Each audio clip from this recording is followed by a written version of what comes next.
Okay, so let's dive right into this. There is a local election in New York City that is making some serious waves all across the country. We're talking about the victory of Zohran Mamdani. Now, his win is being seen as this huge signal of a historic progressive shift, and people are watching it as a national test case for a whole new kind of politics. So why does one politician's victory matter so much to everyone? What we're really seeing here isn't just about one person winning an election. It feels like a real transfer of power, like a key is being passed from one generation's political establishment to this new rising progressive movement. And that shift is happening in one of the most influential cities on the planet. And that's the real question, isn't it? I mean, you've got thousands of local elections happening all the time. So why is the whole nation suddenly tuning into this one result out of Queens, New York? Well, it's because what happened here could be a preview, maybe even a blueprint, for what might happen everywhere else. Yeah, Mamdani's victory is being read as way more than just a win. Some are calling it a political earthquake.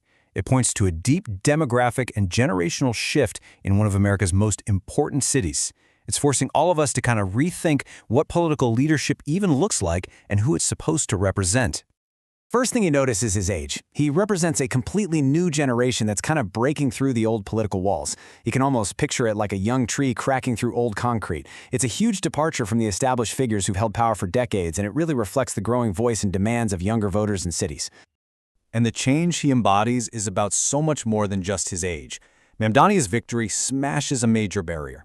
He's one of the first Muslim democratic socialists to be elected to office in New York City's history. For a city as diverse as New York, this is a massive milestone. It's about shattering old perceptions in American politics. And this significance just keeps going. His election is also a landmark moment for South Asian American representation, adding a new, vibrant voice to the halls of government. Getting this kind of representation in a role this significant in a major U.S. city has been incredibly rare. Well, until now. So all of this just begs the question, who is the person at the center of all this change? Let's take a closer look at Zohran Mamdani's story to really understand the path that got him here. His background is anything but conventional for a New York politician. He was born in Uganda to a well-known academic and a world-renowned filmmaker, so he had this very international upbringing. After college, he started working as a housing counselor in New York, and that experience became the absolute bedrock of his political career, which led to his election to the State Assembly in 2020. You see, that experience as a housing counselor wasn't just a job. It shaped his entire political philosophy. For Mamdani, housing isn't some abstract policy issue you debate back and forth. No, he sees it as a fundamental human right, and that one core belief became the engine for his entire political platform. And that philosophy, you can see it woven directly into his plans for the city. So what exactly does he want to get done from his seat in the State Assembly? His priorities are super clear, and they are aimed squarely at the real-life struggles of working-class New Yorkers.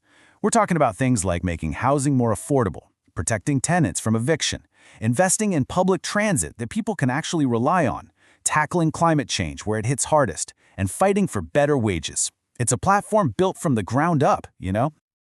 Now, you can bet that a platform this ambitious and a background this unconventional is going to spark some pretty fierce debate. So let's break down the two sides of the coin, the supporters who see a real champion and the critics who see a big risk. So on one side, you have his supporters. They see a bold, progressive, someone with the fresh ideas that they believe the city desperately needs. On the other side, you've got the critics. They'll point to his lack of high-level executive experience and argue that his platform, while it sounds great, might be incredibly difficult to actually pull off in a city as complicated as New York.